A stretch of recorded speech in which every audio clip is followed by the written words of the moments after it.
That'll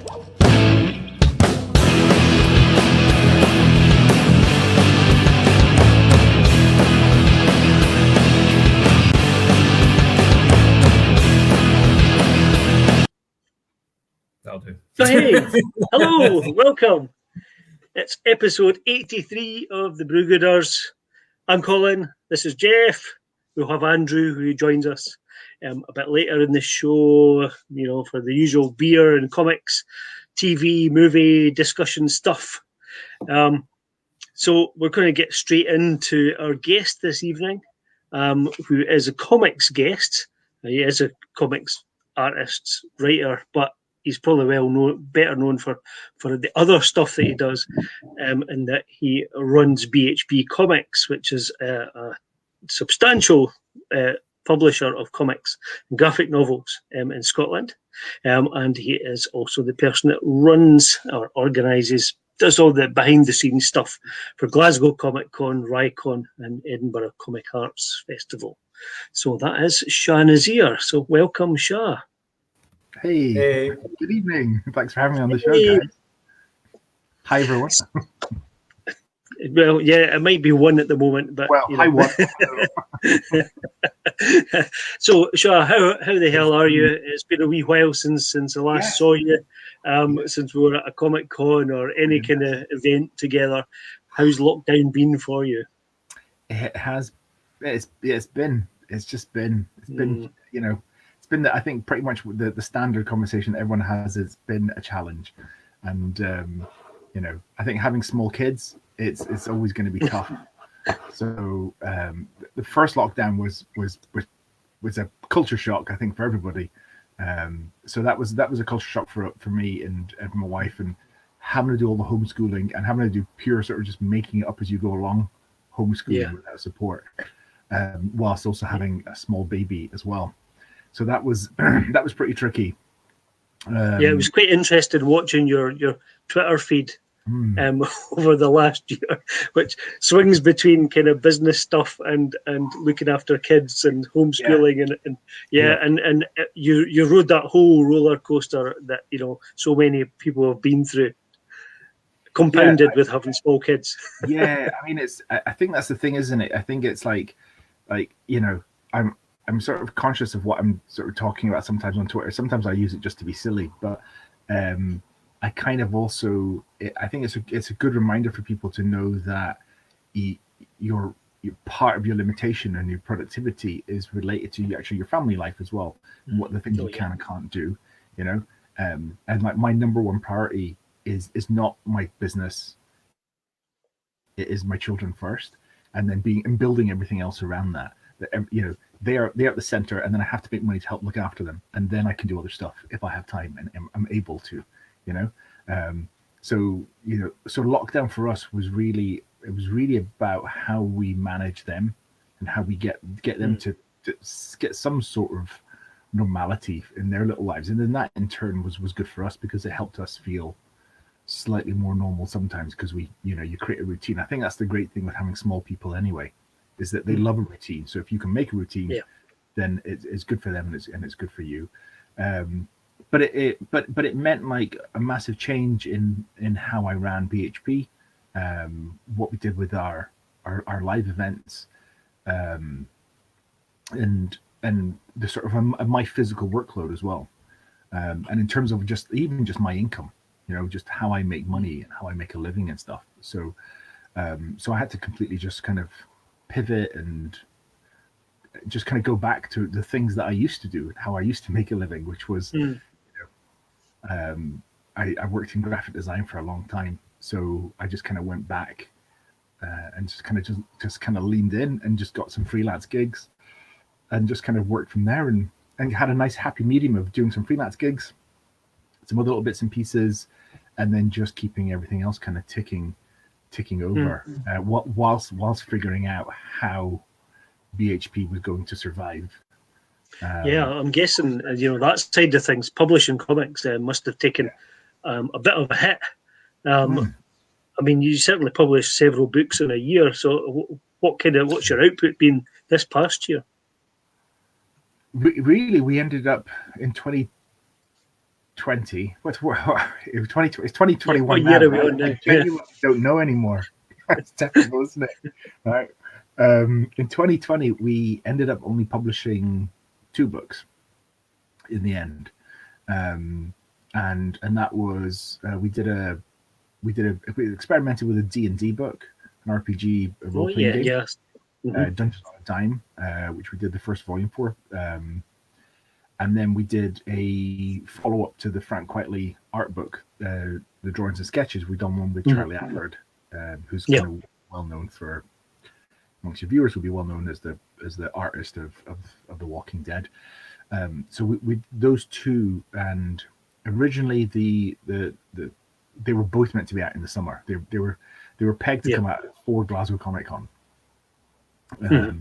But then the sort of reality of trying to physically make the books,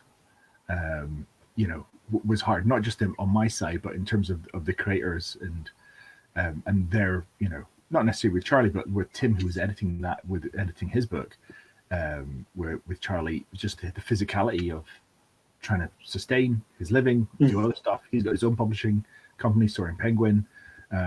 He's dealing with the same stuff that I'm dealing with, as well as trying to edit a book for me. So there was a whole bunch of things going on there, so it just kind of pushed everything back. And I think in that first kind of couple of months, I thought, or maybe not even the first couple of months, actually, that first month or first kind of few weeks, I thought we can carry on as we were and keep going and make stuff happen. And that just wasn't the case. I think once both my wife and once we succumbed to knowing that our work life was going to change dramatically and how we work was going to change dramatically, then it was much easier kind of moving forward, and just accepting the situation that we were in, knowing that we couldn't do anything about it, and then really looking at, for me personally, anyway, really looking at slowing everything right down, really stripping everything back, and just kind of going, what are the key tasks that need to get made, and just kind of going, well, let's just get small and then kind of move and grow from there. That's kind of where I've been. So what we've done is we brought up those 2 books, and then we moved Kiltopia 3 to this year, and then the books I had lined up for this year we've all scrapped. Everything's gone, because of just money, much more than anything. Time and money. So the pandemic, I mean, like the figures are horrendous. So I think our income dropped 85% last year. So it was, a significant amount of money. Book sales in general were, stuff was still selling through distribution. But then we just had some terrible stuff that happened, like so in the USA we're with Barnes and Noble, or we're with a distributor, SCB, and they sell our books at Barnes and Noble. So basically, once the pandemic hit in the US, Barnes and Noble returned 80% of our books to the distributor. Oh boy! Off the shelves. And normally, for any one title, you would expect maybe 15-20% returns. You just sort of you kind of build that into the financial model of the book. But most of the time, you're guessing the book's going to be on the shelf. It'll have a shelf life, and it will get bought at some point. But yeah, so that was a big blow, because all of a sudden we've just got all this dead stock sitting in a warehouse, and it's now costing us more money to host the books in America than it costs to actually than we're making in terms of selling them. So that was a bit of a bummer, because from a bookseller's perspective, they're thinking, if someone orders it, we'll order it when we need it from the distributor. We're not pushing small indies. We're pushing what Penguin Random House has, and we're pushing what Hachette has, and what are the big sellers that we know will make people feel comfortable. And I get that, because I think we all did that, didn't we? We all sat down and went, what's the TV that I like that makes me happy right now? Thank God for Disney Plus. Let's just buy into it. And it's kind of like, so whereas, do I want to experiment with some independent publisher I've never heard of before? No, of course you don't, right? So you just kind of like move on. So so that kind of thing was hard, and and you know, in the UK we've done a little bit of business through like high street and stuff. Mhm. But it's still kind of down massively, and obviously 50% of our sales normally come from going to events and going to Comic Cons. Yeah. Yeah, and you obviously you run your own events, which kind of mentioned in the intro, which obviously were all cancelled last year. And you normally have the 3 events: Glasgow, the 2 events in Glasgow, the Comic Con and then Rycon, and then the Edinburgh Comic Arts event, either in Book Week or later in the year. Yeah, so big hits there, and big hits for all the independent comic creators that we've had on the show over the past year as well. That actually, what the week that, because I've got 2 separate companies, so I've got BHP Comics, which produces Glasgow Comic Con and ECAF, and I've got a separate company called Attic Events, and that produces the Rycon shows, which we do 2 Rycons. We do a spring one and we do one in the winter, but we also do Dundee Comic Con, and Dundee Comic Con was meant to be, I think, the 14th of March or 15th of March.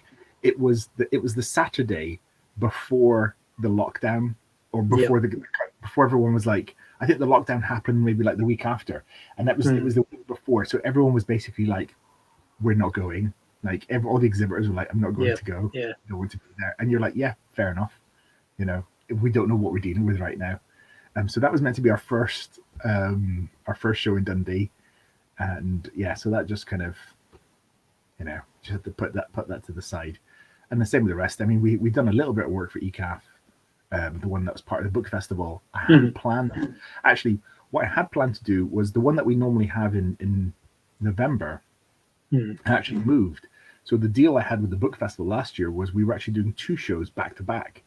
So one of them would have been in the Drill Hall as part of the book festival in August, on the Saturday, and on the Sunday the other one would have been in the new venue that we had up on the Royal Mile. Oh yeah. It was to have 2 events that was basically like a weekend show, but in 2 different venues, bringing in very different audiences as well. But hey ho. And then Glasgow Comic Con, Nicola and I had been really good. We kind of really caught up on ourselves, and I think we put all the exhibitor tables out. Everything was organized. The floor plan was organized, and everyone had paid. So we knew, like, all the exhibitors had paid.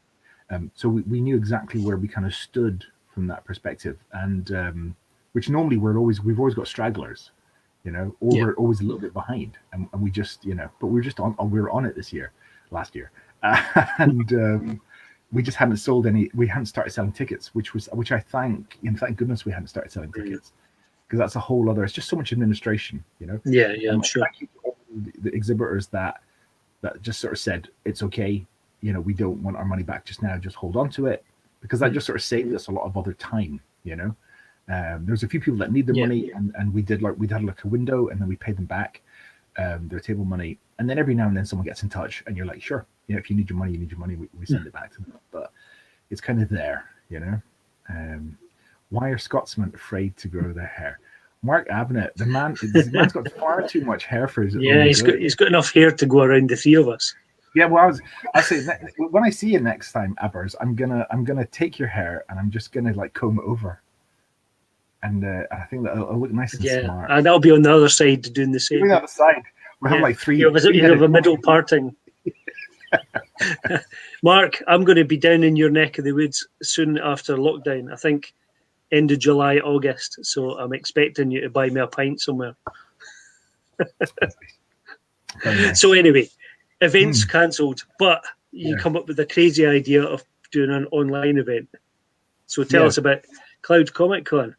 Well, it actually kind of grew out of Glasgow Comic Con last year, because what happened was is one of our guests couldn't make it that we had booked in for Glasgow for in real life Glasgow Comic Con, and so what I suggested was why don't we just bring them in digitally, have them in the studio in like the theater base, have the other guests there, and they'll do an in-person and a digital interview just for the audience, and then we will film it and put it all together. So we were we kind of didn't realize we were preempting ourselves in what was going to be coming forward, So kind of towards the end of last year, I was like, I'd like to be able to do something. We couldn't physically do anything last summer because it just didn't make sense. So the idea of then kind of hooking up these other shows that we do, and instead of just doing a digital Glasgow Comic Con or a digital Rycon, which are things that we talked about, it's like it's too bitty and it's just too many messages to put out. Let's just put everything together, do one event, and then we know that everyone can kind of focus it, and it will get more, hopefully yield more viewers that way. Yeah, and have that kind of nice crossover amongst those different kind of audiences as well. So the idea was let's do 2 days. June the 18th is significant as well, because June the 18th was the date of the very first ever Glasgow Comic Con. So it marks 10 years, which would be a year, our 11th show, but 10 years since the first Glasgow. So that was kind of why we thought we'd do it then. And it was a nice kind of Friday, Saturday, so we're straddling the start of the weekend. And then, just for both days to have probably, I think we've got about 5 pieces of programming for each day. And we're pushing everything slightly later. On the Friday, we start a little bit later, kind of after 5 o'clock, because we want to attract that sort of international audience across in the US. And on the Saturday, we'll start a little bit earlier. And so and allow us to a little bit more programming time. And we've got some nice people lined up. Yeah, I mean, I was having a little look at you. Well, I can see that your comic community has really gotten together, and give me a bit of a boost towards running this event. Yeah, so there's not actually that many comic people I know that have backed it. It's mostly randoms. It's like a lot of randoms and lots of family and friends and stuff. Well, that's awesome. That's great. Yeah, but there's some.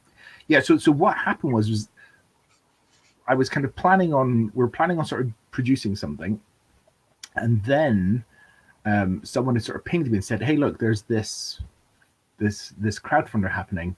You can get match funding for it." And then I sort of I thought, well, it wasn't a massive application form to fill in, so I thought I'll apply, put the project through, and then we got shortlisted as one of those projects. So it just kind of came together at the right time. So it's weird because I've never done a crowdfunder of this kind before. I've only ever done like Kickstarters, so it's a different kind of back end. It's a different way of working completely to Kickstarter in terms of how you engage, whereas Kickstarters become much more of a shop front. I go on Kickstarter to buy books, right? That's what I'm doing now. I'm going to shop, whereas people don't tend to go to crowdfunder for this. They're going to crowdfunder because they're being invited for a cause. But what was attractive to me was being able to get a little bit of money and then get that match funding from Creative Scotland, which would do us a lot of good, and then ultimately help us pay everyone's time and pay the production time and get all the sort of technical kit that we require, so we can kind of invest kind of going forward as well, which would be cool. So we hit our first couple of targets, and I'm kind of happy at that. And I stopped. I think after day 2 or day 3, I just stopped pushing it. And I was like, anything other than that would be great. I think the interesting thing with this is that with most of the other crowdfunders, people are buying into what that thing is and they're getting that thing. Whereas in this case, the interesting thing for me was, or I couldn't quite get my head around, was that I'm asking people to give us money for not a ticket because the event is free. So you're basically you're buying in something which is for everyone. So I had to sort of come up with some stuff which we could basically give to people. It's like you can also get you can get some rewards for giving us a bit more. So it was that sort of Kickstarter training was like, hey, wait a minute, let's build some reward packages for people that are attractive, and you can also get some great books at a much cheaper price, and then actually go into our website to get them. So that's right. I mean, you mentioned Stradley Adlard's his art book that's on there, Frank Whiteley, a whole bunch of BHP comics, Kiltopia, Plagued, Rock of the Heads, etc. Oh, I shouldn't forget Laptop Guy. Just trying to get rid of them. Just trying to get rid of them. Just rid of that 10,000 that you've got in the spare cupboard. 17, Yeah. 17,000, right? I've got like 2 boxes or 3 boxes left. So I've got about, I think I've got about 300 left or something, you know. So No, slowly, that's not bad really in the grand scheme of things, you know. I do have a copy of a laptop. Oh, thank you. And you've already announced your first wave of guests as well. So we've got quite a range of people. So Shazleen Khan, who's worked with you on Freedom Bound. Yeah, Shazleen is the person that's done the artwork as well. So the artwork, you can see in the backgrounds, was actually originally commissioned as the poster artwork for Glasgow Comic Con for last year. So we were just reusing those assets because they never got out there. Yeah. Charlie and Frank, who I've mentioned already, they are lined up as guests. John DeMatteis, who folk might know from Spider-Man and Daredevil and all those cartoons that he did as well. He's even worked on Scooby-Doo, more recent Scooby-Doos and things. So awesome. He's written more stuff than you can list. Yeah, really. What a set of writing credits he's got. For me, like one of my most favorite things is Justice League International and the work that he did there. You know, which is like sort of groundbreaking in how you make a sitcom comic, and it's sort of fly on the wall, The Office, 20 years before it actually happened. You know. So I was luckily I met him at I think it was Scotland Comic Con, Scotland Comic Con the year before last, and he was really lovely and gracious, and so we kind of had some nice kind of conversations, and then we sort of just stayed in touch. And then this was happening, and I thought, oh, if you're open to do a digital thing with us, that would be great. So I just thought he would, and someone as a writer who's just got a depth of work, and there's just so much knowledge in him. It'd be, it's really just about extracting some little nuggets, and I think there's that. Like you said, there's that great balance of this fantastic body of comic work, but also all of that's how he's adapted into screen media. Oh yeah, and the number of cartoons and TV shows. He actually used to write. I think he wrote like 2 or 3 episodes of the Superboy TV show, live action one. Yeah. So there's some really fantastic stuff in there to kind of pick at. So yes, I'm quite excited. I'm really excited for that one. Yeah. Yeah, for me too. I think seeing a writer of that caliber at Con is fantastic. So that was your first wave of guests. Yes. Can you tell us about any other guests it might be? Yeah, I'm just having a look at an Excel sheet just now. Let me see who's confirmed. Well, I've got some. We've got the rest of the Kiltopia creative team. Who've not been around, who've not been at events with us at all yet. So, NL Ashworth, who's the colorist, and Clark Bint, who's the new artist on Kiltopia. Yeah. So they're going to do something with Dave, and who else we got? We've got Eve Greenwood, who's just finished her amazing Kickstarter. Oh yeah, it's about 30 or 40,000 pounds now, isn't it? I think it was like, when I looked earlier, it was like 39,000. Yeah, pounds. Incredible. Yeah, we had one of the writer artists on the show a couple of weeks ago, Thomas Heitler. Oh, brilliant! So they'd just gone live that day, so we were watching it live, clicking up, and you could see Thomas every now and again, going hitting refresh. Yeah. I think, and it just came. It's just brilliant. I think, like, on a personal basis, it's just so good to see someone else. Oh yeah. Like, I'm gonna be a publisher. I'm gonna take the risk. I'm gonna put myself out there and go and do this and make this, and for that to be another person that's in Scotland, and for us to have another publishing house in Scotland that's going to be producing some kind of great work, I just think it's amazing. So yeah, so all kind of credit to them. It's just. And also just that number of pre-sales is just beautiful. It's just amazing. For sure. Just gives you that level of comfort that you can experiment and go and do something else, in the back of that. I mean, imagine that there's a really good payoff for the creators, but in terms of as the publishing house, they're going to hopefully be able to have a little bit of extra money, which will allow them to experiment some more. Yes, and let's hope so. Yeah, that'd be really exciting.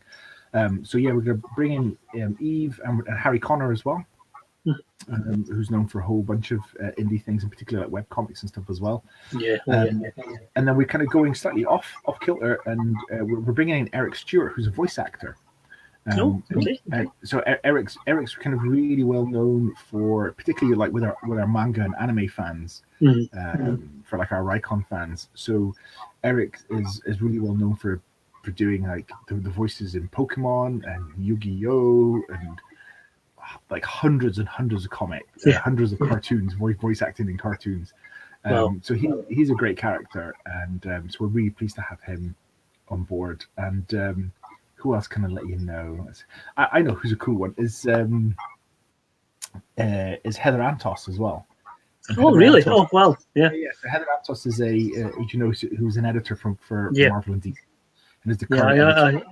I follow her on Twitter. She's such a great person. So and has always got good positive vibes.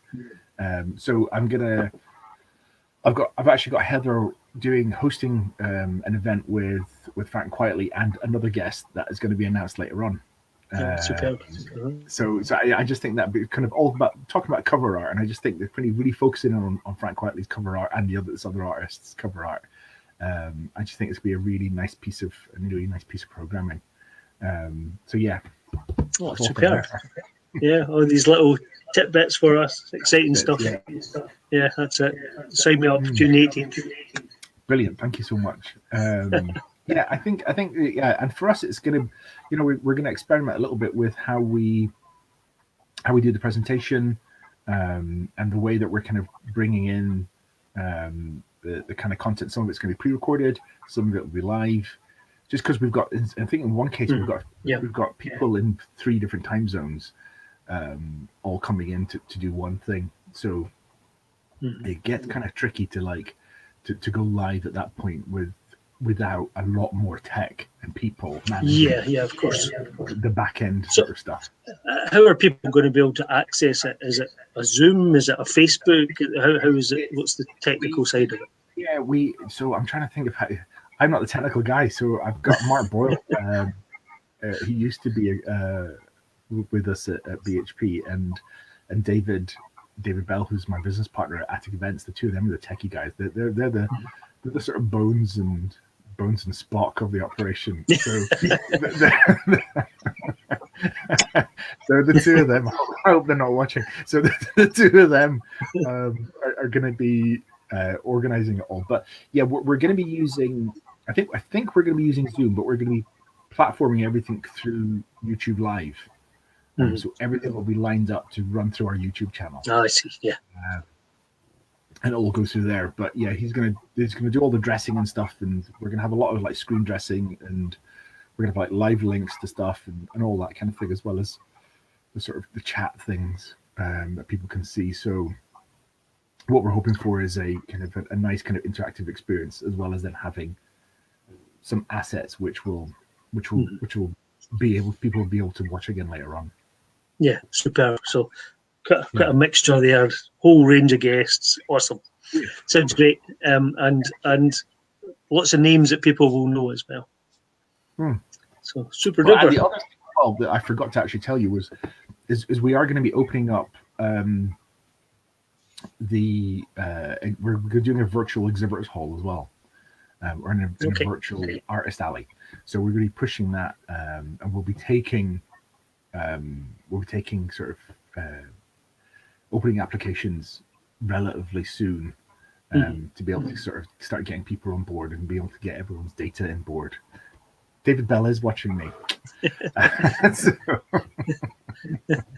So hi.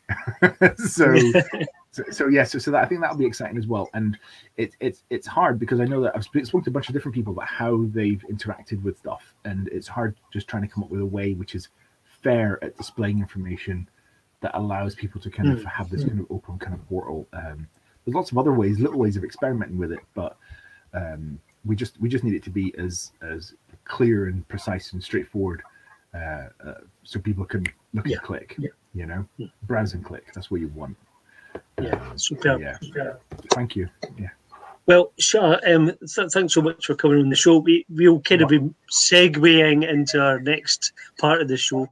You're free to stay around, but I know you've got young family, and if you need to get away, or that would be great. That would be great. Or you need to catch up on Netflix, Yeah. Well, no, Netflix is calling. What did I just finish? I'm interested to know what's everybody been watching. Wow. Okay, well, I've been watching a whole series of films recently, and what was the one I watched? I watched the Snyder thing, and I didn't get it. It didn't make any sense to me in terms of, it was just the logic was lost in the film, and I don't understand what, wasn't it? It was like I didn't understand what Martian Manhunter was doing with. Or not doing. He wasn't doing anything, was he? He was just Martha. I was like, why? Your mum called Martha as well? Is that why you're doing this? And if you do the callback to the previous films where that character was in, the sort of the military character, it doesn't make any sense then as to why he would also be Martian Manhunter as well. Yeah. So and and I just and the whole having Darkseid or Darkseid in it almost seemed completely pointless. He didn't do anything, around a bit, didn't he? Yeah, and he was like, he was basically watching something on a round television for a little bit, going, "There's some superheroes. There were some superheroes over there." Mark Hamill is saying that it wasn't a movie; it was a cash grab. Simple. Cash grab. Well, could well be. Who was grabbing the cash? Right. Was it Snyder grabbing the cash? Because HBO certainly weren't getting any actual money from it unless people were buying into into their new app. I guess that's the thing. Yeah, maybe it could be it. So I wasn't. I just tried to start watching the Fast and Furious films. Right. Oh boy. Well, I thought Vin Diesel, The Rock, these are guys that I can relate to. I thought, right, we're in this, right? Okay, and I got in. So I started at for some reason I decided to start at number 7, right? So I went in at number 7 because I thought Jason Statham's in it, and he's also a man of my taste. I don't know what I'm watching. I'm literally I don't get Vin Diesel. I think that's probably it. And everyone's shifting gears like they're loading bullets. It's unbelievable. So a little bit of brain dead. I've also started going back and watching. I never watched. I'm into wrestling and stuff as well, and I never watched the Women's Royal Rumbles before. And I just recently seen the Beth Phoenix interview, which I thought was fantastic, really, really fantastic. So 2 nights ago, I watched the very first ever Ladies Royal Rumble, and it was just amazing. It was just one of the best things. It was a really good match. I enjoyed it. Honestly, I'm not really into modern WWE. I like kind of the New Day and stuff, and there's a few guys in there that are great, but it's really the women that are standing out as great characters, great storytellers, and really fantastic wrestlers. But watching that first Royal Rumble, it was amazing to see the contemporary ladies wrestling some of the legends, right, like Lita or like Michelle McCool, who basically wrestled as if they were like oh my god, it was like they're like flailing around and like throwing. I think it was when Tori Wilson came in was the one I thought, because I remember seeing Tori Wilson live a few times and being like, oh my, wait, I know she's a fitness model, isn't she? So she's built. I think she's built for the role, but maybe just the way WWE or wrestling in general have changed. Some of them just don't know how to work. I think that's the kind of thing, isn't it? I actually seen Tori a couple of times as well. I actually I was at a live taping of WCW back in 2001 that they held in the UK, which is mad. Yeah, I got to see. Did they not ruin that then? If memory serves, did the WCW not totally ruin that opportunity? They brought nobody over, and it was all just kind of like, because none of them. No. There was Good Tea. Ric Flair, Sting. Who else? Scott Steiner. So there was some good sort of top names. I mean, like the guys that you kind of want to see wrestle ultimately. So yeah, so I went to a show in London. I had a friend that went to a WCW show in London, and it was like they just didn't. It was like the way he kind of told me the story was, it was like none of it, because it was like sort of I think he went in 98, 99. Okay. It was when like NWO was running wild, but it was like Eagles were running wild as well. So as a result, he said he went there expecting to see Hogan and the Giant and obviously like the Wolfpack and stuff, and it was just like, you know, it was Jericho versus Eddie Guerrero was your headliner, which is amazing. But when you're going there, in retrospect, it's amazing. Yeah, amazing. This was a Nitro taping, so they had to have sort of continue the story. So they had to have who was live. I'm just reading Mark Abnett. So for our listeners, Vin Diesel and The Rock are filmed at forced perspective because Vin Diesel has short man syndrome. Oh, okay. Interesting fact. Take your word for it. Apparently, HBO subs Andrew, who's our numbers guy, was saying that apparently like it's 4 times the average. Apparently, got HBO Max for the Snyder Cut, which is interesting. I got it. I don't know. I think I did the same thing every British person did, was and got Now TV for a week. Watched it and cancelled it. That's why I'm watching the Fast and Furious now. I'm like, where can I? Yeah, but can we very quickly talk about the Winter Soldier and Falcon before we go? Fire away. Hold on, I need to put our disclaimer on, which is funny. Oh yeah, we do. Let's see if I can find it. I think this is the current disclaimer. Apologies if it's not. Association with Mark Abnett's inability to not spoil TV programs. It's time for Let's Try and Guess What's Happening. Falcon and Winter Soldier. Love it. That's brilliant. So Mark Abnett, I don't know if you've watched this. We had Mark Abnett on a couple of months ago, and he just keeps coming back. No, he does. He's just like he came on and we chatted. Very, in fairness, off air, but we chatted about one division, and he had all these theories that all came true like the next morning. So we were all watching One Division the next day, and we're like, "Well, that is quite amazing. If it would have been more amazing if Mark Abnett hadn't suggested it last night." And it was like, just to make up for the fact that it would take the piss out of him so much. Mark Abnett has a comic out called This Land. Right, that's it. Oh, really good. Yeah. Just to point out, I'm also Mark Abnett's agent for his book at 9 Panels Agency. So it is a fantastic book. You're a foreign publisher and you want to take that into your territory, then please get in touch at 9panels.co.uk. But I also want to take I don't like about my place was it came with me like it's an annoying thing about like when you're writing your own comics and you're trying to devise what you're going to be putting in your Kickstarters and stuff, and then you buy your friends' comics and they arrive with really shinies. I love these. Great. Yeah, Mark, that's my favorite thing ever. And I'm now like, shininess. It's like, how can I have that in my next Kickstarter without Mark going, you just stole my idea? I just want a pack of those. That's what I want now, is just a pack of those. Yeah, they're awesome. For full night trading cards. Beautiful. Absolutely beautiful. I haven't actually received my pack yet, Mark, so if you can let me know when you've...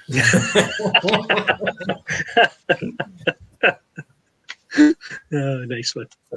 Falcon and Winter Soldier. Andrew should be joining us any moment. But sure. Yeah, I'm really enjoying Falcon and Winter Soldier. It's a total different change of pace to what One Division was.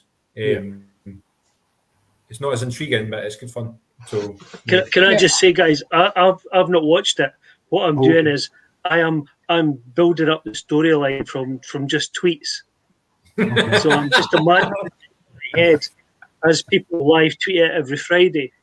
Yeah. Well, I'm looking forward to reading 1,000 tweets and piecing together what's actually happening. Yeah. So that's how I'm experiencing it. Oh, okay. I think from my perspective, I read. I used to when I was back in the 90s when I was a teenager. I used to collect Captain America comics as well, and there's kind of the main things that I collected were Avengers, Captain America, Thor, that type of stuff, and that Captain America series where it was as a reader I was there at the time where Cap had to give up his shield, and then Steve Rogers had to no longer be Captain America, and then they gave it to Johnny Walker to be Captain America. So, and I remember as a teenager feeling really pissed off and really angry that Steve Rogers was no longer Captain America, and just having to sort of deal with this guy, and then ultimately, you then had Captain America who was the captain, and then eventually Johnny Walker became a US agent.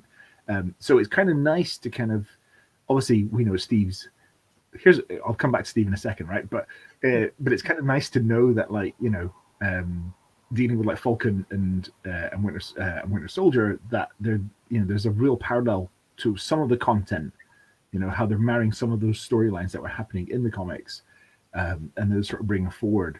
And I think what was interesting is that by the end of that second episode, you really got to dislike.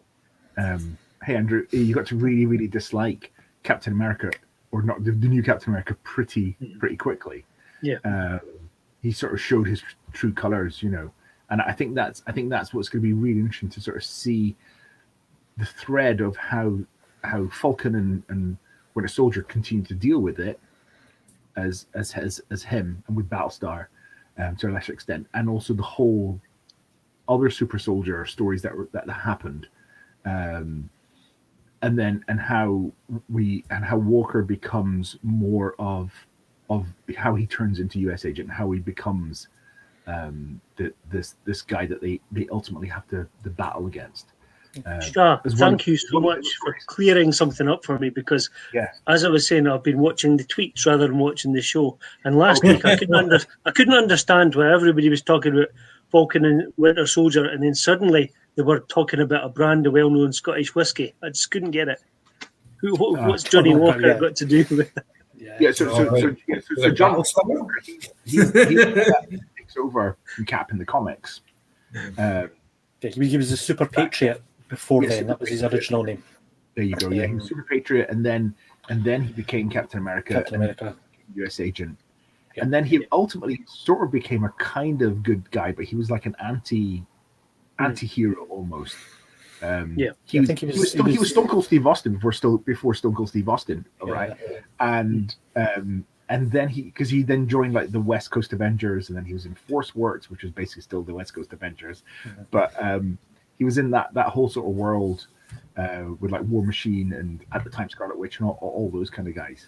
So he's got a really interesting sort of trajectory, but actually I've never forgiven him for what he did the first time, so I've always disliked him. So it doesn't really matter what good he does. I spoke this a couple of weeks ago, because in that West Coast Avengers run, that was the run where they brought Vision back from the dead as Grey Vision and stuff like this, and he was sort of the government put him into the West Coast Avengers as their kind of representative in that, which was excellent. I mean, he was a bit of an anti-hero, but he obviously had some mental health issues at that point.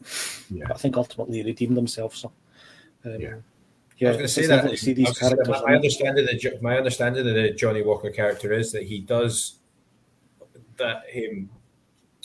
start off as quite a controversial character because he's replacing Steve, and then he becomes a bit of an idiot or not a very likable guy, but then ultimately he redeems himself somewhat. I'm assuming, and that's kind of my assumptions, and obviously Marvel are really good at like not sometimes hitting those notes exactly, but my assumption is that we're in that not really liking him phase. He's quite earnest. He's all right. My assumption is him and Battlestar are going to do something with superhero syndrome, because you've got these new superhuman guys in it as well. I'm assuming that they're going to, I don't know, become super soldiers or something like that. Yeah. And then the introduction there, I thought the big reveal last week was Isaiah Bradley.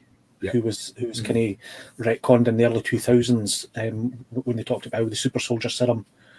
Before it was given to Steve Rogers, they tested it on African Americans, and Isaiah Bradley, I think, was the only survivor out of, it was several hundred, I believe. And it's really good to see him being brought in. He's a sort of legend, even though he's quite a recent character. He's less than 20 years old. Yeah. So. Yeah, I think kind of Johnny Walker's going to end up going on that. The trajectory for him will be Power Broker Lads. That was his name. Thanks, Mark. I feel like Mark's our sort of separate stato. He's just wait a minute. I got half the names wrong. Okay, well you can tweet them to me and I'll delete it later on. Whereas if he keeps commenting on the comments thread, he makes our insights look really good. So is that right? That's good. Just keeping it going. But yeah, I think we'll go down that way. Where we dislike him, he'll have to hit rock bottom, and then he'll have to redeem himself. But he's got to kind of go through that journey. But it's kind of similar to sort of Brock. Eddie Brock, the Eddie Brock kind of character. He's the kind of bully kind of character who then sort of turns sort of semi-good, you know. Yeah. But I think what I like about this is like you said, Jeff, is the change of pace. It's a more familiar pace to what or more familiar setting to what we have, to what we're used to, like sort of the Captain America movies and more of the other kind of sort of spy-based kind of. It's more reminiscent, I think, of the Winter Soldier movie, which I'll still contend is the best of the Marvel movies. The Winter Soldier was the best one. I would agree. If you're going to go back into familiar after so long of not really having anything to see in the cinema, if you're going to go back into like the Marvel universe we know and love, go in the MCU, go to the one where that Winter Soldier Civil War period of movies is in my opinion the same as best. Winter Soldier and Civil War are my two favourites, I think, of all the MCU movies. So. I think it's great, but I think the other interesting thing as well is how a little bit like with WandaVision is how they started to begin to reconcile to sort of the blip in the 5 years, because we all kind of felt a bit lost by that in the when we were watching the sort of the last movie, the Endgame, and I think that's gonna we're seeing that much more now as well in how it's affecting characters in different ways. On that though, the only thing, and I talked about this very briefly last week, the only thing that's really, really annoying me is that obviously the blip happened, blah blah blah, but there doesn't seem to be such a thing as crowdfunding post blip. Like this whole storyline with Falcon and his sister in his boat. Surely Falcon could just get on thinking Kickstarter and be like, look, I've saved the world multiple times. I need money for a boat. Go and just sort us out. I've had time to think about that since last week, though, Jeff, and it's like basically half the people disappeared. So the half that have reappeared, everybody will know somebody who needs help. Who's, somebody else moved into their house, somebody else owns their car now, things like that. So, money will be tight for everyone because you're trying to reintegrate half the population. Their bank accounts might have been closed, everything like that. And that's why I think these terrorists or whoever they are, they want to hark back to the golden era when there was half the population and things like this. It's a really interesting storyline, I think. It would also be really interesting. I just kind of was thinking about Captain America, like Steve Rogers there for a second, and how his life might have been affected by the blip as he was an older man living through it. What was Steve doing at that point when he wasn't helping the Avengers? What was old Steve doing while young Steve was? No, that doesn't work. The time doesn't work that way, does it? That Peggy Carter had That's probably my one pet peeve with the Endgame is old Steve showing up at the end, because it doesn't, in my head canon, that's not how time travel works. Yeah, multiverses, mate, multiverses. I'm just trying to think that means that old Steve must have had to have come from another part of the multiverse to have that conversation. Did you notice in was it Civil War though, when Peggy Carter was getting buried, and even earlier when she met him, they never once mentioned the name of her husband. You know, it was sort of implied that it was the guy from the Peggy Carter TV show, but never ever confirmed. So, you know, he could have been there in the background. He could have been there. I'm just waiting for an old Steve Rogers cameo. I think that'd be cool. He'd be like, yeah. He'd be like, Sam, what the hell did you do with my shield? Why did you give it away? Yeah. Wyatt Russell, by the way, Wyatt Russell as John Walker is excellent. I mean, I love. It's good. It's really good. He's really good. I'm loving it. Guys, I've got to run. No worries, man. My wife kind of saying to me, "Let's get going." So I could keep chatting. You're welcome anytime, Sha. Good luck with everything. We'll see you Thank you soon. very much. Thanks for your time. Cheers. Thank you. I'll see you. I will come and watch again. I'll see you guys soon. Bye. Okay. Yeah, I was going to say with Wyatt Russell, it can't be easy growing up when your dad's Kurt Russell, who's like one of the most awesome people in the world. You know what I mean? Also, like, and the fact that he had applied for the job, he did not apply to be Captain America in the first round of casting and never got it. So Did he? Yeah, he applied. What, before? Okay.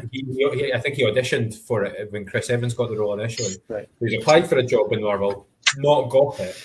Yeah. And then his dad's then shown up in the MCU before he has. And then he's back in again as replacement Captain America. He's the new one.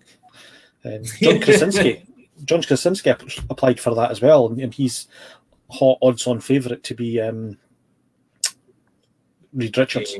Yeah, Mr. Incredible.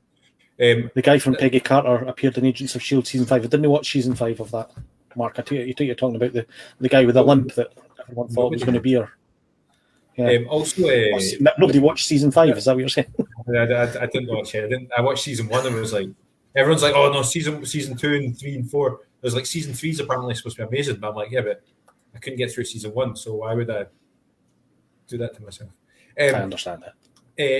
What was I going to say? There's some really interesting. If you go back to some of the casting for some of these Marvel roles as well, like Tom Hiddleston applied for Thor originally. Thor, yeah. Obviously, he got Loki, and that's that was amazing. It's the best piece of casting in the MCU. But there's some really, really interesting applications and stuff. My mind escapes them. We haven't talked. I don't know if we're going to talk about it, but I want to talk about it very briefly because it was as I know we all look forward to our Fridays for our MCU show, but Disney Plus also low-key threw out the best. No spoilers. No spoilers. Oh man. Are you talking about? I'm talking about Game Changers. Quack. Yeah, quack. Oh, man. I haven't got around to watching that yet. I'm very much looking forward to it, though. It's okay. So it's like it's the Disney version of Cobra Kai, essentially. Is how I would word it. So if you I don't even know anything about the Mighty Ducks. I have no idea. Oh, man, I know it was a movie. All 3 movies are on Disney Plus as well. Years ago, but great movie. It's a great kids movie. The first one's okay. The second one, and third one, noticeably deteriorating quality. But it was the same. The Karate Kid movies were the same. First one was great, and then I want them to do the same as they did in Cobra Kai. Though I want them to bring back the original team. I want Joshua Jackson. Oh, that's what Claire did to me. Like she was like, "Did you watch your Mighty Ducks thing?" And I was like, "Yes." Quack quack quack quack. And she was like, "Did they bring back my boy?" So my wife is a massive. My wife's a massive. Dawson's Creek, yeah. Dawson's Creek. We watched The Affair together as well, which had Joshua Jackson in it. I watched him in Fringe as well. He was brilliant in Fringe. So that was genuinely what Claire said. She was like, "Did my boy show up?" I was like, "No, he didn't, but Estefez did, so it was fine." But he was have him later on in the season. No, well, I assume that's what they're going to go down. It's really cool. I don't know how much I can say if no one else has seen it. The Ducks have now become like the biggest. Well, yeah, the Ducks are the bad guy from the first movie, aren't they? They're the and they've dropped this wee boy who's got a total soccer mum who's like trying her best to be like a single mom trying her best for her kids.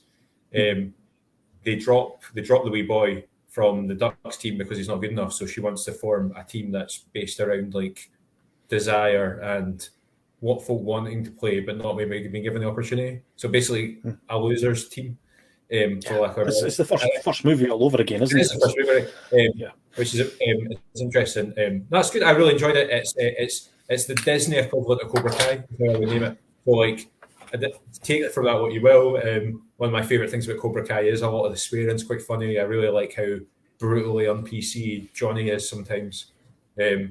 Yeah, he's far and away the best character in that show, and that's a brilliant show. 3 seasons of genius because of him. Ralph Macchio comes across as completely sleazy, totally. He's not great, is he? Thinking, yeah, but now you hear Johnny speak about it. Yeah, he was the good guy in that movie. There's a couple of bits like about when he goes, he tells that guy he's got a nice T-shirt. It's my favourite. Like, the really subtle bits where he's like, "Nice T-shirt, man," and the guy's like, "Oh, thanks." He's like, "Just kidding, this sucks." And then he walks away, and there's a wee boy's like, he's like, "Have you got a condition?" And the boy's like, "Well, my mum says I might be on the autistic spectrum." "Well, get off it!" It's like, it's so good. There's no PC in that character at all. So Game Changers is Cobra Kai, but with none of the rudeness. Yeah, but it's good. It's good fun, and I'm really looking forward to this episode. It was a decent week for stuff. I've already did a thing about this on my own page, but Invincible dropped for Amazon. The animated I watched show that. I've watched all of it. First 3, and it's brilliant. So, they've changed up some bits for the comics, but no changed anything. If you know what I mean, they've shuffled some things around when they happened, but everything's basically lifted straight from the first book so far. And yeah, it's absolutely brilliant. It was. I watched it after seeing a writer writing about it on his Twitter, saying that this is on and everybody should go and watch it. So literally, I just did. I stopped. I closed, threw my phone aside and went online, and I'd seen it. It had popped up in my to watch list, sort of thing, recommendations. And I thought, I wonder what this is. And then I thought, is that anything to do with the Invincible comic? And it turned out it was. Anyway, I went and watched it, and I was watching that first episode. It's about 45 minutes long, and I was completely transported back to a Saturday morning. It was a Saturday morning. It was last Saturday. Saturday morning, I was completely transported back to Saturday morning's kids' TVs, watching Spider-Man or, whatever cartoon, superhero type cartoon. Yeah. And I was totally on that vibe. Saturday morning, it was Saturday morning. I was experiencing that childhood thing, and then it got to the last 2 minutes, and it went, "Oh fuck!" Yeah. Had you read the comics going into it? Had you read that comic going into it? So it was completely sort of. You've got lots of good stuff to come in. Another Kirkman's involved, so like. He was. This is the comic Robert Kirkman made before he made The Walking Dead. Yeah. I talked to me about, like I said, I do another thing myself, and I talked about this the other time. The amount of stuff that he's putting out, because he did that for about 15 years, while he was also doing The Walking Dead. 143 issues, I think, of Invincible, 180 issues of Walking Dead, 40 issues of Outcast, 3 or 4 different Marvel Zombies runs, plus a 12-issue run on Ant-Man, plus independent stuff. And Kirkman was doing all that at the same time some months.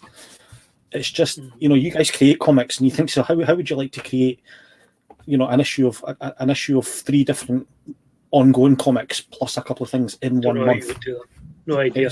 Just juggling all those things in your head. If you don't pick something up and your continuity is right and stuff like that. It must be. Yeah, just accidentally put zombies in. I think that's what happened possibly with Marvel Zombies is he maybe just forgot that he wasn't doing The Walking Dead. He was just like, I'm doing a Marvel book. What will I do? Marvel Zombies is critically acclaimed in its own right, though, isn't it? So, like, folk love that. Very good. Very, very, very good. It's a What If episode on Marvel Zombies. I think is one of the. A what? Sorry. Is it What If? Is that the name of the series that's going to come out? There was a zombie shown in the trailer, so the assumption is they've got to do a Marvel Zombies as one of the What Ifs. So. I just quickly going back to Invincible. See the voice cast is just absolutely brilliant. Some of my favourite guys in the world. Jason Mantzoukas is the one that things up as Rexplode. If you've watched. If you've watched Parks and Recreation or The League, or he does another animated show, but I can't remember what it's called. But it's about kids, and he plays a child's imaginary pal in this other show, this adult animation show. He's just brilliant. He's one of the funniest guys in the world, and he's brilliant in it. But everybody in it. Mark Millar created Marvel Zombies. I stand corrected, Mark. I don't think I said he created Marvel Zombies. I said he was writing Marvel Zombies. He did the miniseries. Yeah. Mark Abnett, you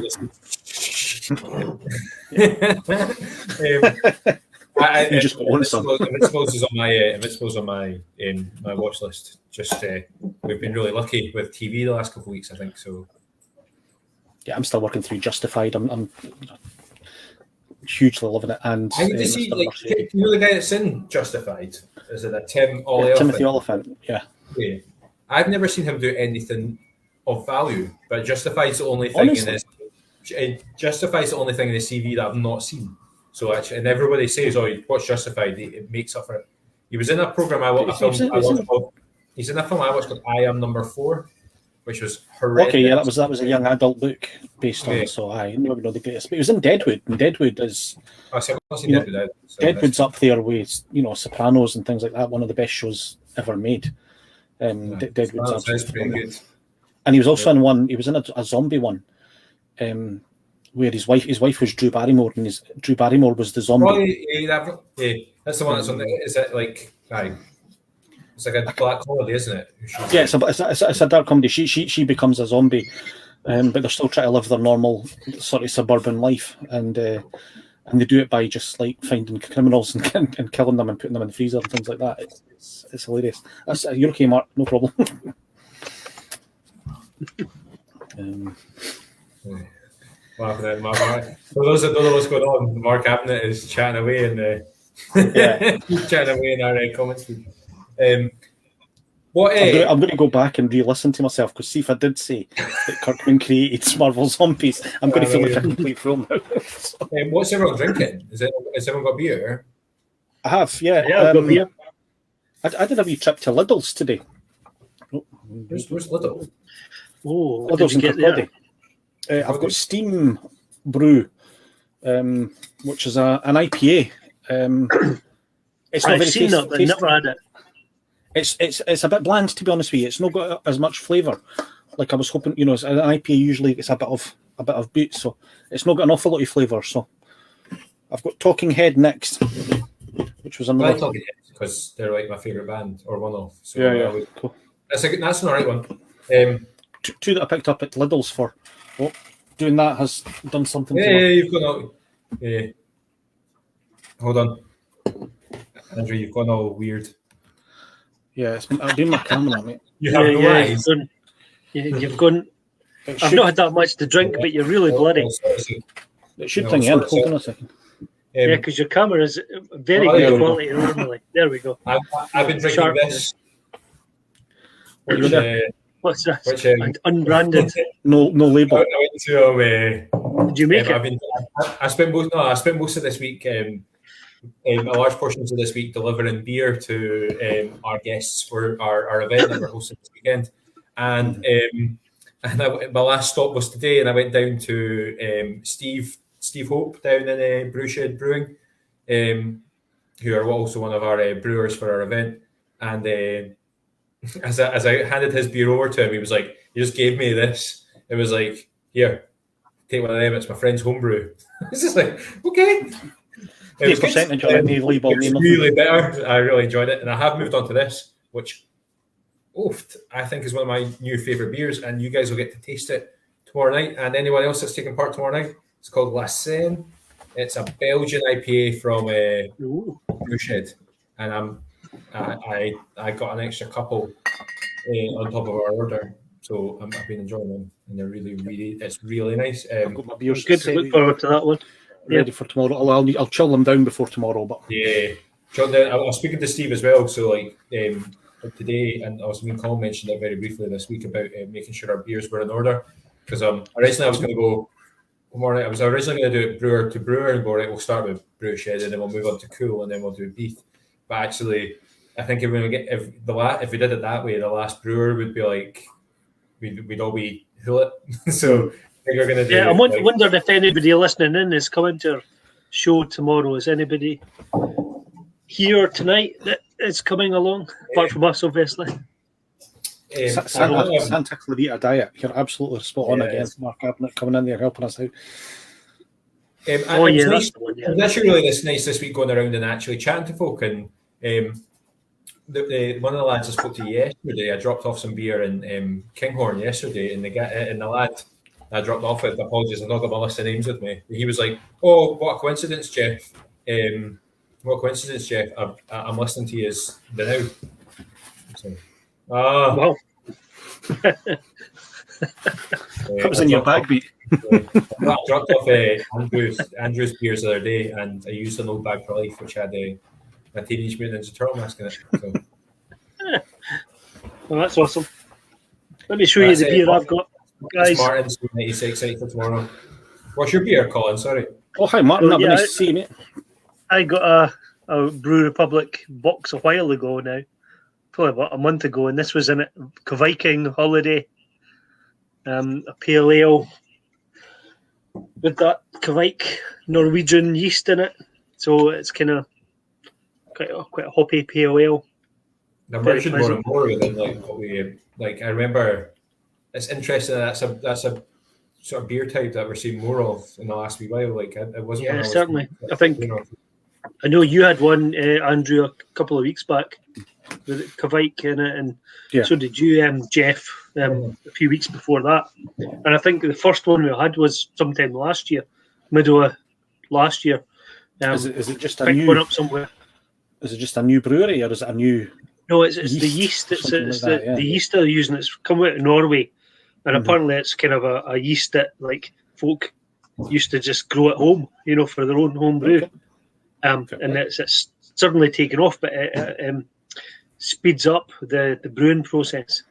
Which you normally can't speed it up. You have to let it go a certain time, or else you get odd flavours coming through. But this new yeast doesn't have that problem. It actually brings its own unique flavours that are quite pleasant to it. The different sort of trends in beer. I don't know if I'm maybe misunderstanding what's going on, but I have noticed since we started that there has been kind of certain trends in beer at certain times.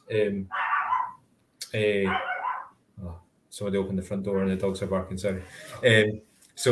Obviously, this new yeast is what is sort of seemed to the current one. But I do remember it did seem to be around about when we first started. It was the New England IPAs sort of took a big boost right at the start of us starting the podcast, and then I know there was a weird porter thing happening for a wee while as well, where it was like Imperial porter became like a total thing, and was like even just in that 2 years that we've been a podcast, you do notice like sort of prevalent stuff. I'm seeing more Belgian things now than I have seen in a while as well. I don't know. Yeah, I think so too. I've got a couple of friends, like we do a like a club thing where you pay, I think it's £24 for 8 beers a month, and they send it to you with a snack and a glass and a magazine and things like this. And I think it's Belgian beer in this month. I'm still waiting for mine to arrive, but I know other people who've had it alive. But certainly this one's about the one I've got, the Brew Shed one. Obviously, he's from one in Kilns, but it's a Belgian IPA, so it's lovely. And it's nice. I know there's always been that joke, and I tried to tell it the other day, but there's a joke I heard, I think a Monty Python one many years ago, that Belgian beer is like making love in a canoe. It is close to water. So they can idea about Belgium, but I'm sure it's not. I'm sure Belgian beer is lovely. Well, we'll find it. Anyone that's I'm really looking forward to this being one of the beers that we share next week. Tomorrow, not next week. Tomorrow night. Don't worry if you've not got a ticket. We're hopefully if tomorrow night goes well, I'll do another one before summer. I think before the pubs reopen properly, and we don't have to make our own fun anymore. Well, what you said earlier about the IPAs, that I've kind of moved. I was very much a lager drinker for many years. Occasional nights on Guinness or Best or something like that. But it's just recently that I've become more sort of thingy, exploratory, if you like. And it's IPAs that do it for me. IPA, any sort of pale ale, but IPA is my sort of beer of choice. That's why the only one I'm not looking forward to tomorrow is this bad boy.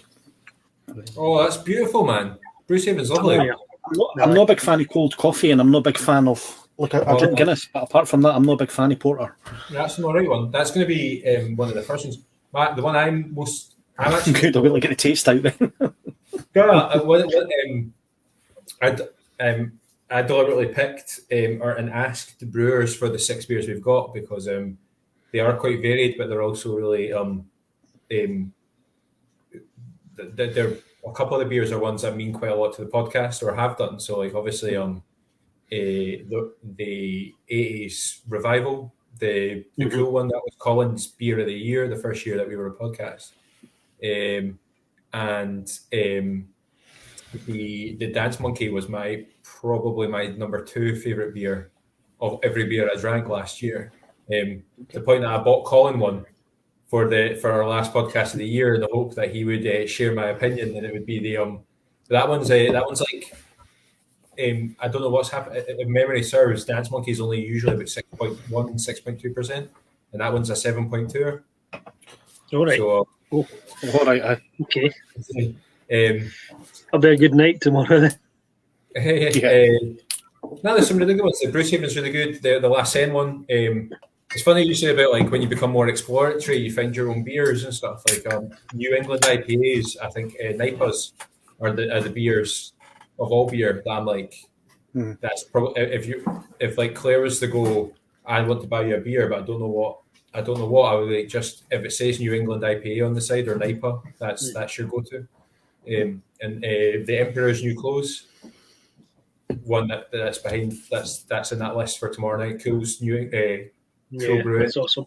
Cool. That's really, really good beer and a really good example of that kind of beer type. So, I'm excited. That's anyway. We often get asked by folk like, "What's your tips for like trying out new beers?" If it's got mine would always be like try a New England IPA because it's just like a really fruity.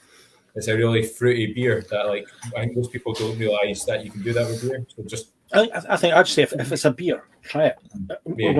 All beers, you're not going to love all beers. You're not going to hate all beers. You'll find your sweet spot or something like that, depending on your flavour. Just like with curries and just like with sweeties and things like this.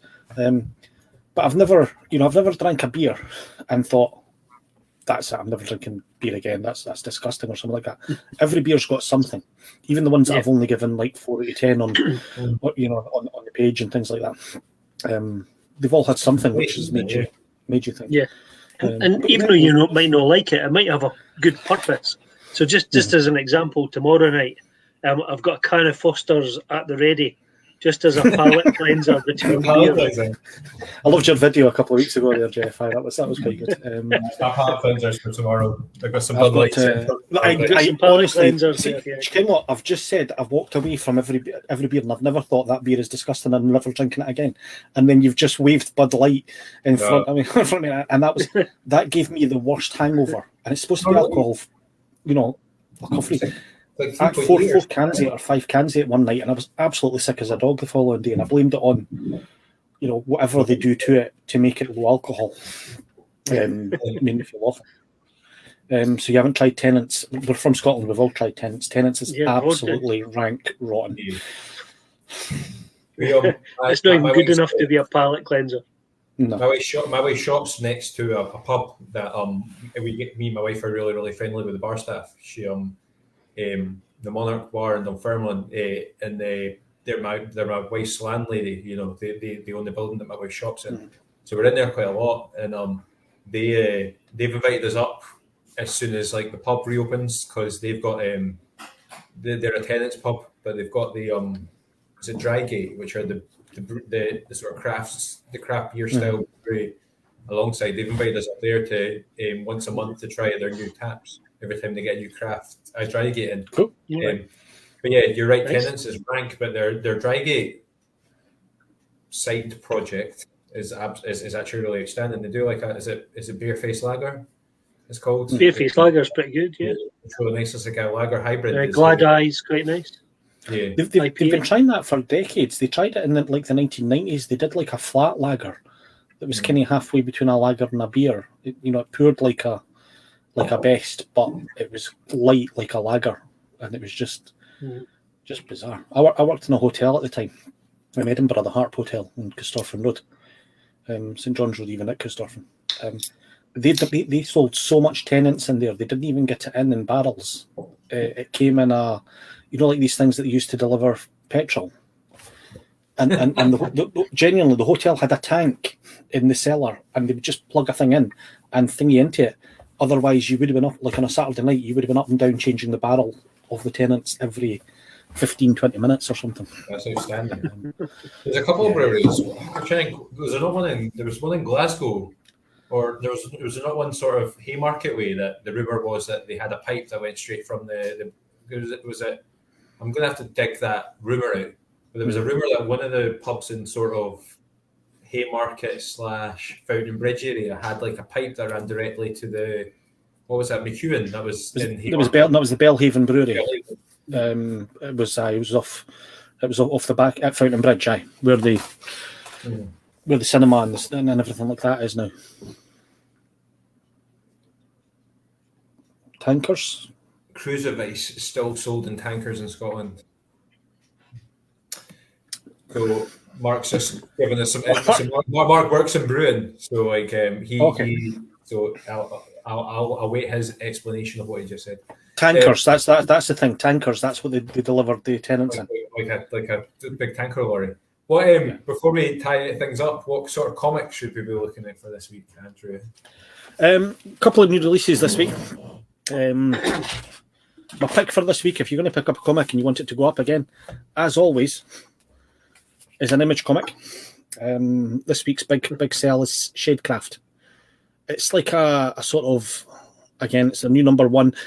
It's got TV show / movie written all over it. It's already jumping up a bit online. Much like Berserker did, even though you told me it was absolutely rank rotten, Colin. And that one about the kaijus from last week as well. Shadecraft, it's a bit Buffy, a bit what was the witches show on CW? The Craft. No, the Craft, the one with the sisters. Oh, Charmed. Charmed, aye. So it's a wee bit Buffy, a wee bit Charmed, and a wee bit something else. But I don't want to give away too much. I went out with a girl when I was at high school. I was in 5th and 6th year. The girl I was dating a girl that was older than me, Rhiannon. I'm still in touch with Rhiannon. She's a nice lady, but she was absolutely obsessed with Charmed, and I was like, and she didn't have Sky at her mum's house, so she always came. She used to always come to my house to watch Charmed. Okay, I hated it, and then season 4 happened, and then Rose McGowan became a member of the cast, and then it was like, that's terrible. That's right, you used by your girlfriend for your Sky account. Yeah. I only watched. I only watched Charmed because this girl made me watch Charmed.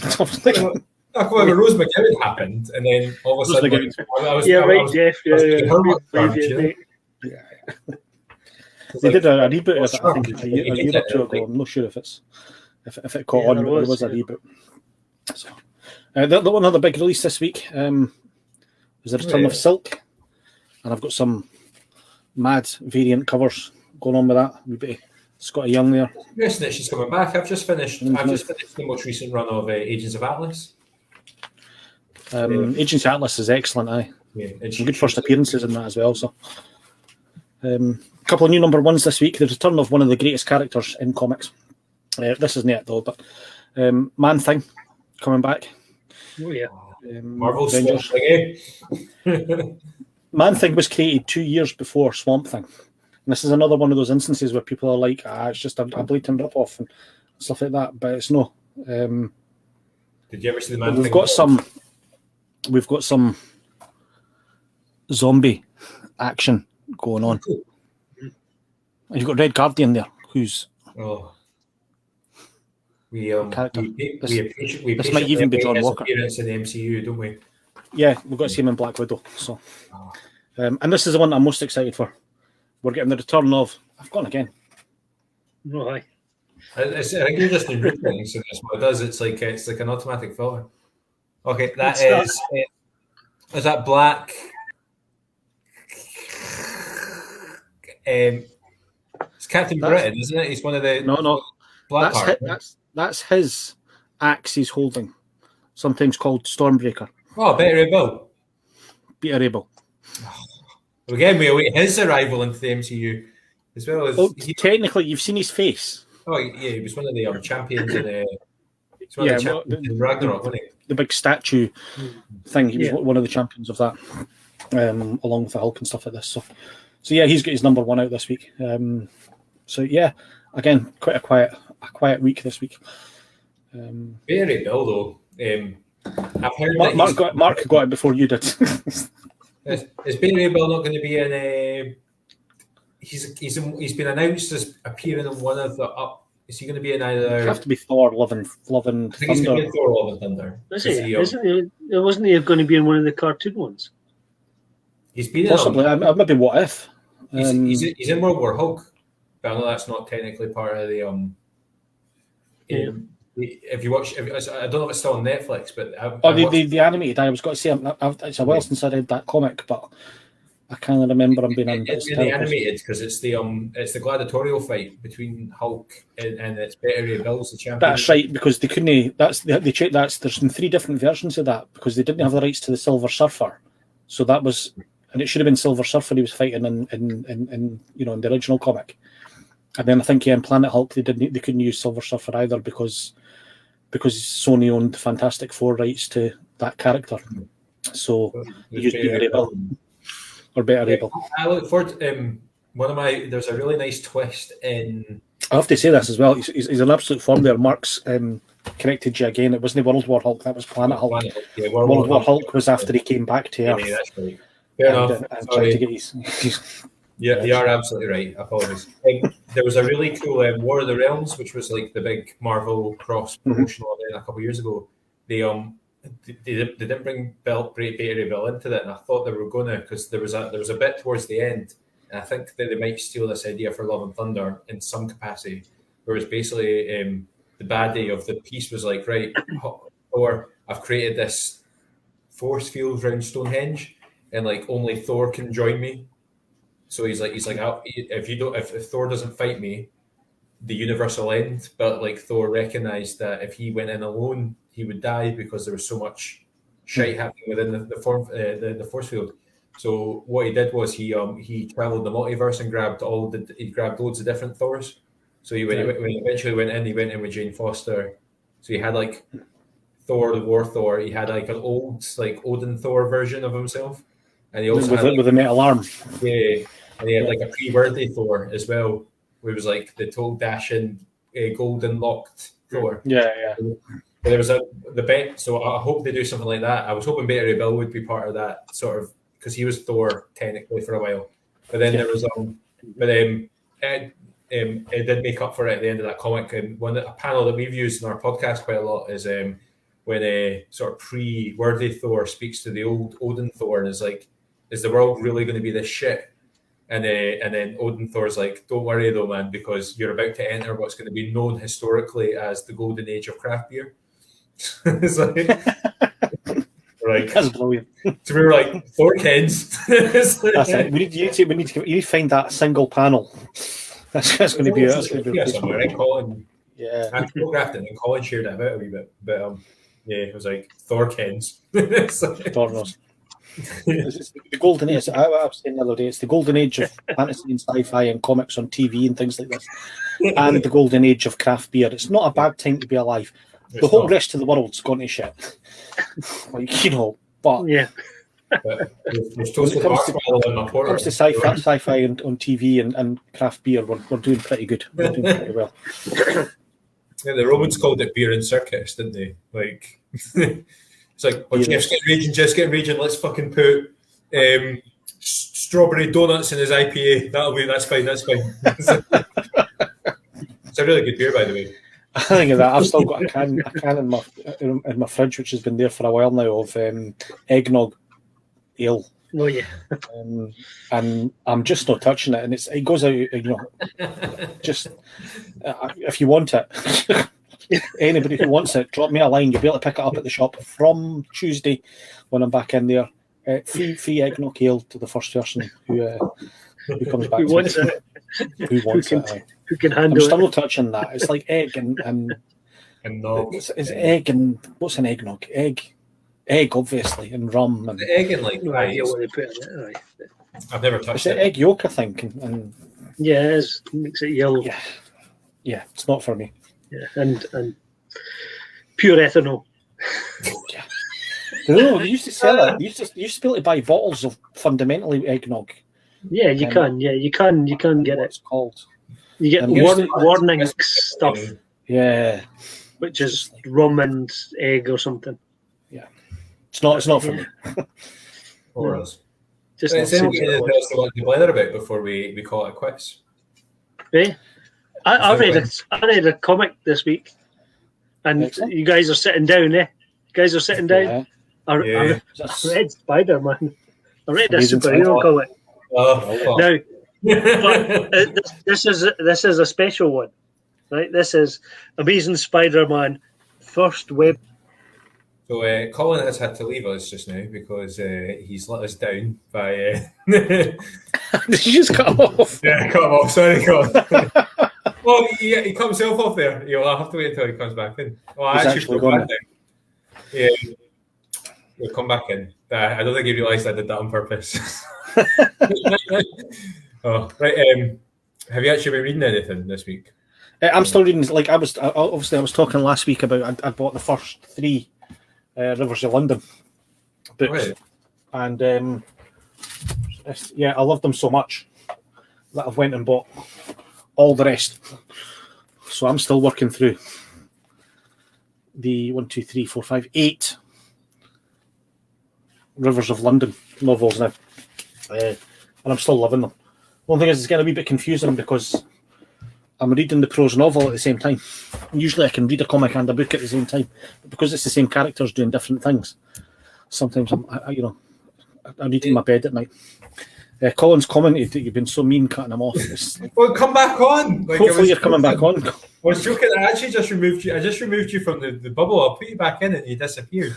And now I feel like the most dreadful human alive. You're quite right. I'm absolutely aghast. I'm surprised Mark Habnett hasn't had something to say about it, to be honest with you. You go. Why? I'm sure he does have something to say. He's typing furiously. I can hear him. What's the while we're waiting for Colin to come back on? Wait, what's the fiery comic over your left shoulder? Fiery? There's like one that's like just above the 2 Beef Bruins. One along. No, the other way. That one. That one. That's one of the Rivers of London ones. Right. Aye, it's nice. We just look good. There's about time. We have guests and like they've got really interesting. Obviously, we had Graham Manley basically just show us his entire bookshelf last week, which was actually a bit of a highlight. Yeah, no, his collection looks awesome. I love it. I've got more going on now. I can get more of my stuff in. Books are all over the place. I